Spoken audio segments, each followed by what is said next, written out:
What about if an employee gets a raise or promotion? Like often what we see is office managers in the offices are, they start off as a receptionist. If they show that talent for management, for, leadership decision making, the dentist will promote from within and turn them into an office manager.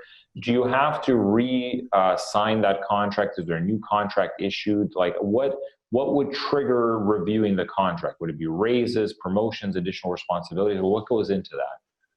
So a simple raise that one gives year to year won't need a new employment agreement.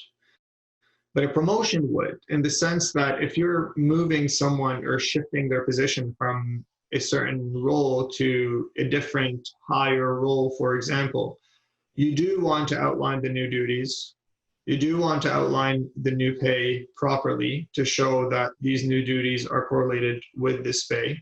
And you want to do it in a new agreement that has these termination clauses embedded in it that limit entitlements. So unfortunately, the law changes on termination clauses a lot.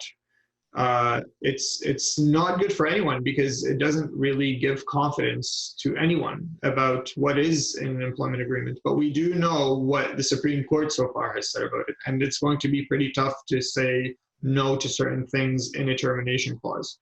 Mm-hmm. All that said, the risk is always there to make sure that once a year you do spend a couple of $100s to make sure that the contract is updated.